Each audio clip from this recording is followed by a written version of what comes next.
Halo, Assalamualaikum warahmatullahi wabarakatuh. Perkenalkan, nama saya Marwah Asri Solehah, NIM 1907953 dari kelas PG PAUD 4A, Fakultas Ilmu Pendidikan Universitas Pendidikan Indonesia Bandung.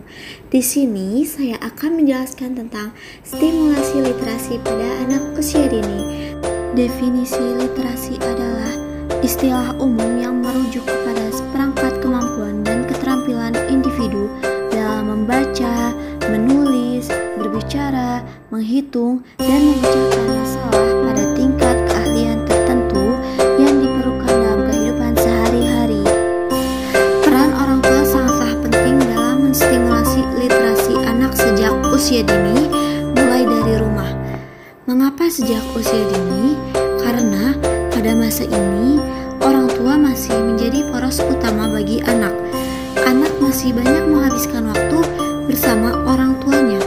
Anak pun belum terpapar pengaruh lingkungan luar sekitar. Sehingga ini adalah masa yang tepat untuk mulai melakukan stimulasi literasi pada anak agar menjadi fondasi yang kuat dan kokoh, terutama saat ia sudah berinteraksi dengan dunia luar. Di sini, saya akan menjelaskan langkah-langkah dalam menstimulasi literasi anak.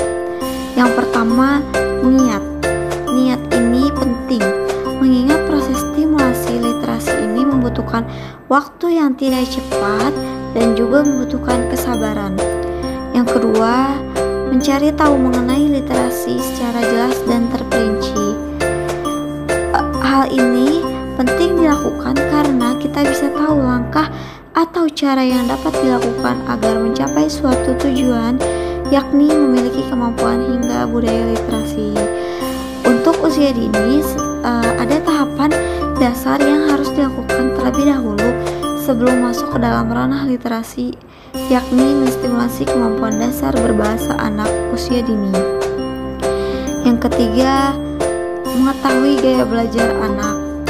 Tentu saja, gaya belajar anak itu berbeda-beda. Salah satunya gaya belajar visual. Yang terakhir, menentukan metode untuk menstimulasi literasi anak. Salah satu hal yang dapat membuat anak senang adalah bermain. Bermain merupakan cara yang tepat untuk dijadikan sebagai cara atau usaha untuk menstimulasi anak. Ada beberapa permainan untuk menstimulus kemampuan menyimak. Permainan ini lebih kepada memperkenalkan nama-nama benda atau gambar yang dapat dilihat oleh anak. Dalam proses perkenalan ini, ada aktivitas menyimak di dalamnya. Yang pertama ada flashcard dan yang kedua puzzle. Ada juga permainan untuk menstimulus kemampuan membaca. Permainan ini melatih anak mengenal pelafalan dari perpaduan huruf konsonan dan vokal, serta melatih membaca sebuah kata demi kata. Ialah permainan play-doh dan tebak kata.